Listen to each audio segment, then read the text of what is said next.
Hello friend, welcome to my channel race academy में आप लोगों का स्वागत है, हार्दिक अभिनंदन है। मैं राहुल प्रसाद आज यूपी टेट और सुपर टेट के स्पेशल बेसिक से मैथ पढ़ाने स्टार्ट कर रहा हूँ। उम्मीद है आप लोगों को, जो बच्चे कमज़ोर हैं मैथ में, उन लोगों को आसानी होगी इस वीडियो पढ़ने में। तो आज मैं सबसे पहले टॉपिक स्टार्ट करूँगा नंबर सिस्टम।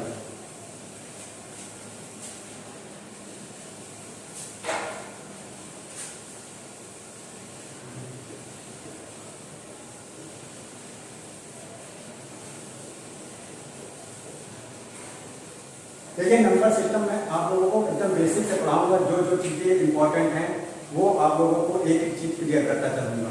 तो नंबर सिस्टम में जो सबसे पहली चीज़ आती है वो क्या होती है? वो होती है प्राकृत संख्याएं।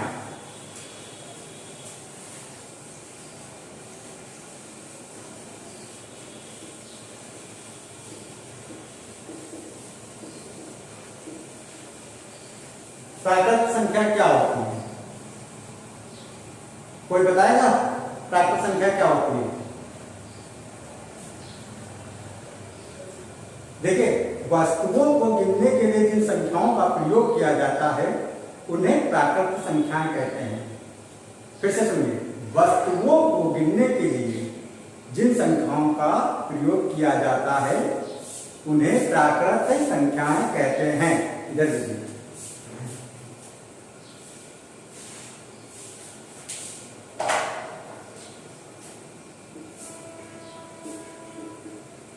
वस्तुओं को गिनने के लिए जिन संख्याओं का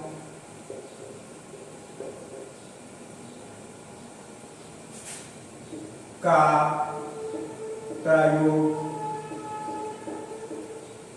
किया जाता है उन्हें प्राकृत संख्या कहते हैं। जैसे कोई भी चीज हो, इंसान हो, कोई वस्तु हो, उसके गिनने के लिए कोई ना कोई चीज तो होनी चाहिए ना। तो वो जो नंबर होते हैं उन्हें प्राकृत संख्या कहते हैं। वो नंबर कौन कौन होते हैं आप लोग बताइए? मैं बताता हूं। वो नंबर जैसे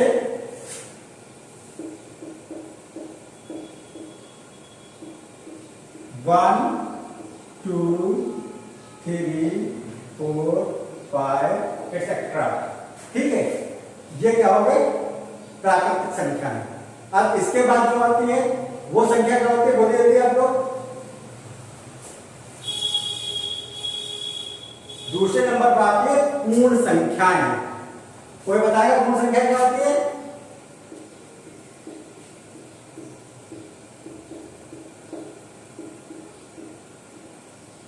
अब देखिए, पूर्ण संख्या क्या होती है। अब प्राकृतिक संख्या होती है 1 2 3 4 5। ठीक है, इसी में अगर जीरो मिला दें तो उन्हें पूर्ण संख्या कहते हैं। तो इसकी डिफिनेशन ये होगी, प्राकृत संख्या में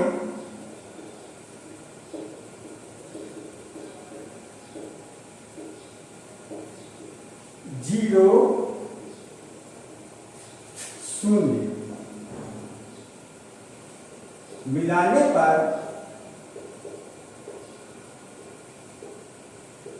जो संख्या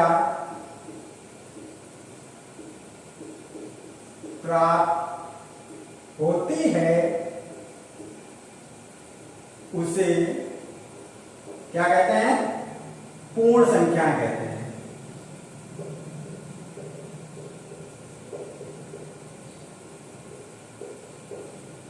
ठीक है, अब इसका एग्जाम्पल देख लीजिए। एग्जाम्पल में ये देखिए, प्राकृत संख्या थी 1 2 3 4 5 6। अब इसी में अगर हम जीरो भी इंक्लूड कर दें, शामिल कर दें, तो ये क्या कहलाएंगे? पूर्ण संख्या है। ठीक है, नोट करके फिर इसके आगे बढ़ाते हैं।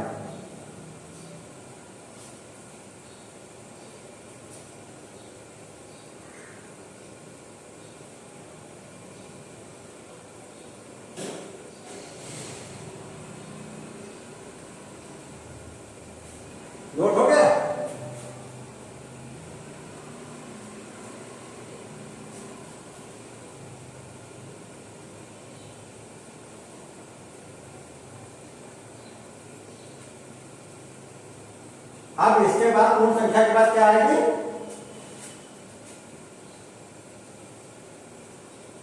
पूर्णांक संख्या है। अब पूर्णांक संख्या क्या होती है आप लोग बताइए।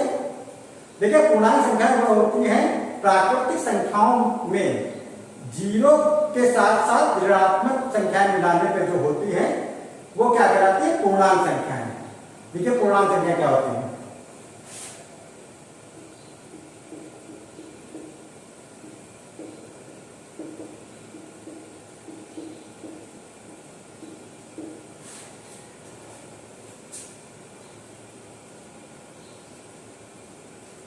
देखिए प्राकृत संख्याओं में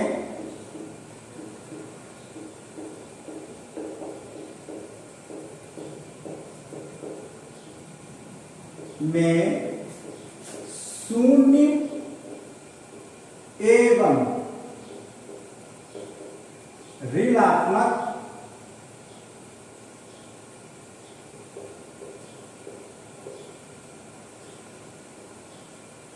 संख्याएं मिलाने पर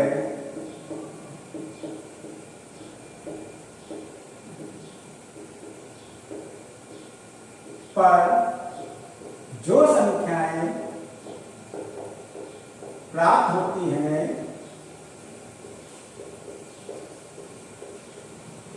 उन्हें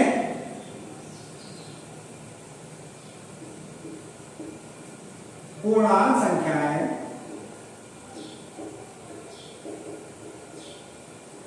कहते हैं। एग्जाम्पल देख लीजिए इसका क्या होता है। जैसे अब प्राकृतिक संख्या में जीरो और ऋणात्मक संख्या मिलानी है तो देखिए प्राकृतिक संख्या क्या थी? 1 2 3 4 5, ठीक है। इसके आगे डायस, ठीक है। अब इसमें क्या बोला है? जीरो और ऋणात्मक चीज, जीरो मिला दिया और ऋणात्मक। ऋणात्मक मतलब अगर ये जीरो बीच में दिया है तो इधर की जितनी संख्याएं होंगी वो काहे में होंगी? वो प्लस में होंगी। और जीरो के लेफ्ट साइड की जो संख्या होती है वो होगी -1 -2 -3 -4 डैश, ठीक है। तो ये होती है क्या? पूर्णांक संख्या। समझ में आई? ठीक है। इसके बाद क्या आती है? इसके बाद आती है सम संख्याएं। सम संख्याएं, ठीक है। देखिए सम संख्या क्या होती है? सम संख्या सम संख्याएं, ठीक है। अब हम आपको सम संख्या बताएंगे क्या होती है, ठीक है। सम संख्याएं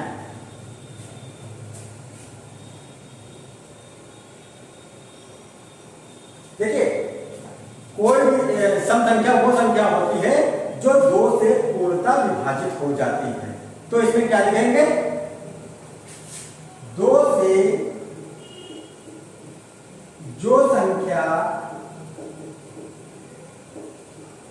पूर्णतः विभाजित हो जाती है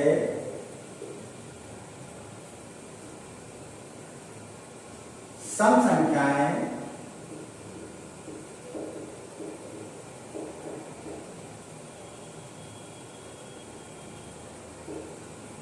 कहलाती हैं, ठीक है। जो भी संख्या वो 2 4 6 8 10 15 20 50 जो भी होती है जो 2 से पूर्णतः विभाजित हो जाती है वो सम संख्या कहलाती है। एग्जाम्पल देखिए। अब जैसे अब 2 है, 2 को 2 से काटेंगे पूर्णतः विभाजित हो जाएगी। 4 हुआ, इसको 2 से विभाजित करेंगे ये भी कट जाएगा। 8 हुआ, इसको ये भी 2 से कट जाएगा। 10 हुआ, ये भी 2 से विभाजित हो जाएगा, ठीक है। जो भी संख्याएं 2 से पूर्णतः विभाजित हो जाएंगी वो सम संख्याएं होंगी, ठीक है। नोट कर देखना।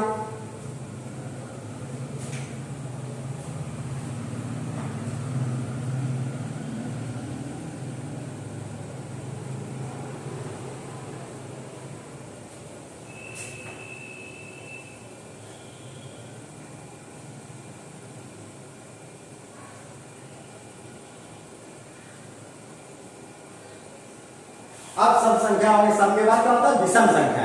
विषम संख्या क्या होती है, सम संख्या का जस्ट अपोजिट। ठीक है, अब विषम संख्या देखते हैं। विषम संख्याएं, देखिए वे संख्याएं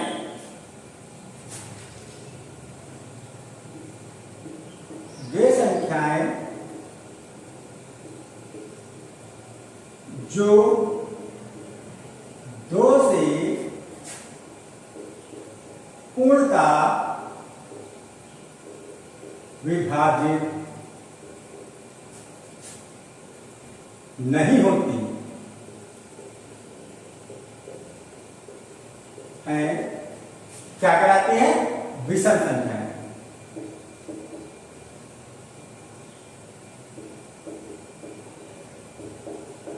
विषम संख्याएं कहलाती हैं। जैसे एग्जाम्पल देखिए इसका,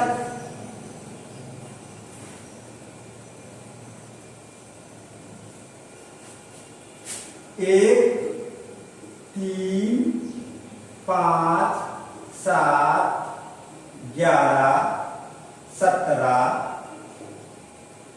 एक्सेट्रा। ठीक है, ये विषम संख्या है हमारी। इसमें कोई परेशानी आप लोगों को कुछ भी ऐसा जो समझ में ना आया हो, ठीक है, हम बहुत बेसिक से पढ़ा रहे हैं आप लोगों को, एक एक चीज क्लियर करते जाएंगे, नंबर सिस्टम की, फिर उसके बाद अगला जो टॉपिक होगा उसको क्लियर करेंगे। ठीक है, अभी नंबर सिस्टम चल रहा है तो नंबर सिस्टम के सारे टॉपिक A to Z हम लोग क्लियर करेंगे। ठीक है,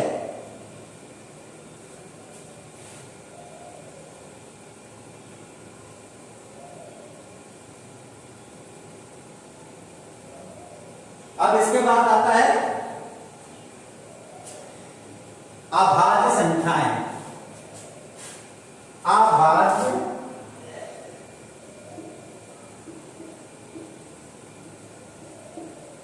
संख्या, प्राइम नंबर, जिसे इंग्लिश में क्या कहते हैं, प्राइम नंबर। क्या होता है कोई बताएगा, प्राइम नंबर। ठीक है, प्राइम नंबर, अब प्राइम नंबर को कहेंगे। ठीक है, देखिए प्राइम नंबर वे नंबर होते हैं जो स्वयं और एक को छोड़कर अन्य किसी से विभक्त नहीं होती है, वो क्या कहते हैं, अभाज्य संख्या, प्राइम नंबर। तो इसमें लिखिए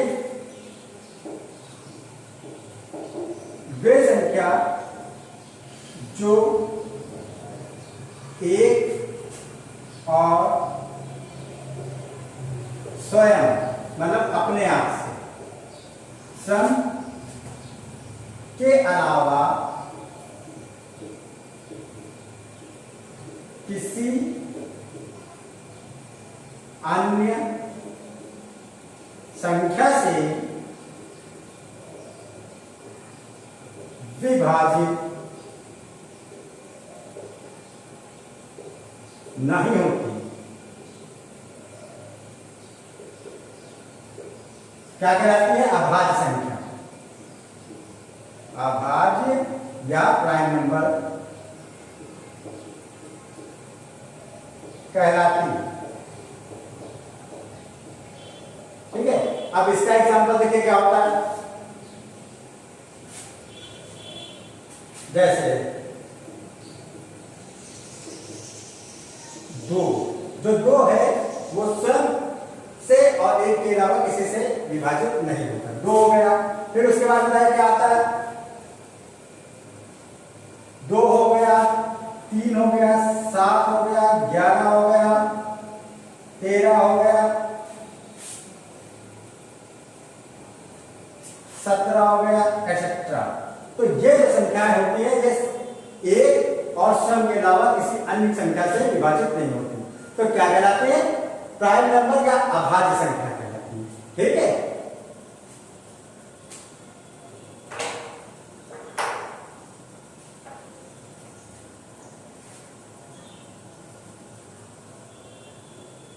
अच्छा इसी चीज में एक चीज और बता दें आपको, नोट में करके लिख लीजिए।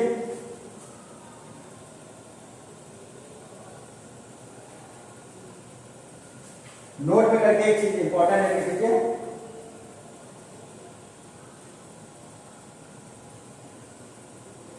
देखिए नोट में करके, एक ना तो भाज्य संख्या है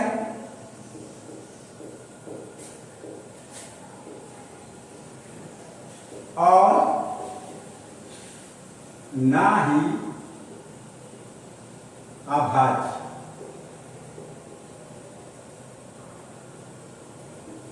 संख्या है।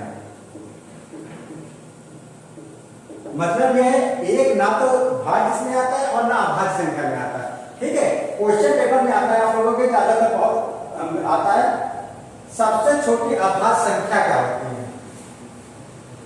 सबसे छोटी अभाज्य संख्या क्या होती है? क्वेश्चन आता है सबसे छोटी अभाज्य संख्या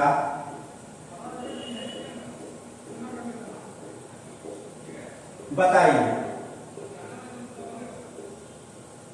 ठीक है, सबसे छोटी जो क्वेश्चन आता है।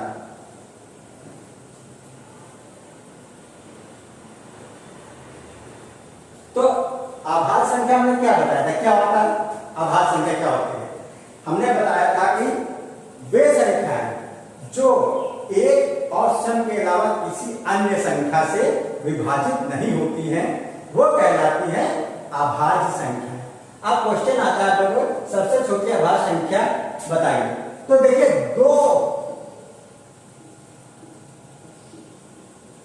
दो एक ऐसी संख्या है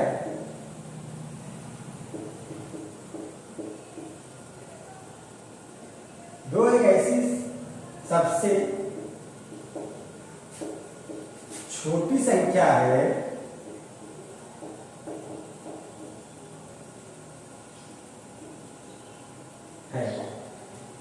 जो सिर्फ स्वयं और एक से विभाजित होती है। ठीक है, समझ में? क्वेश्चन आप लोगों को पेपर में अक्सर ये क्वेश्चन दिखता है। ठीक है, सबसे छोटी अभाज्य संख्या बताइए। तो दो संख्या जो होती है वो स्वयं और एक के अलावा किसी और से नहीं करती। ठीक है, तो सबसे छोटी अभाज्य संख्या जब पूछे तो क्या बताएंगे? दो होता है। ठीक है, सिर्फ दो संख्या है। ठीक है, समझ में आई बात? ठीक है, देखिए भाज्य हो गए, ये अभाज्य संख्या हमने बताई थी। अब अभाज्य के बाद भाज्य संख्या।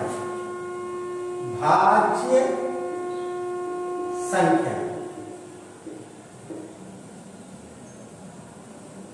ठीक है।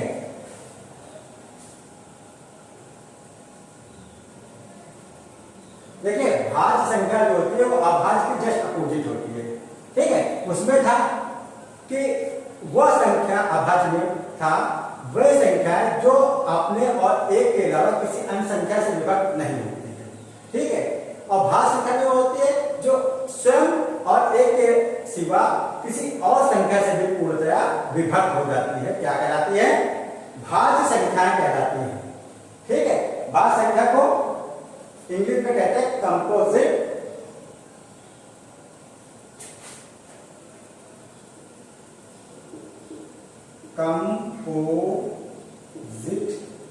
नंबर।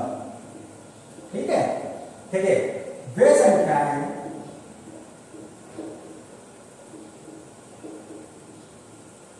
जो एक और स्वयं के साथ किसी तीसरी मतलब अदर संख्या से पूर्णतः विभाजित हो जाती है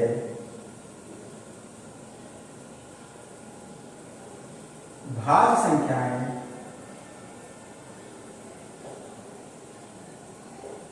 कहलाती हैं। देखिए इसका एग्जांपल दे दीजिए, इसको नोट करके पहले।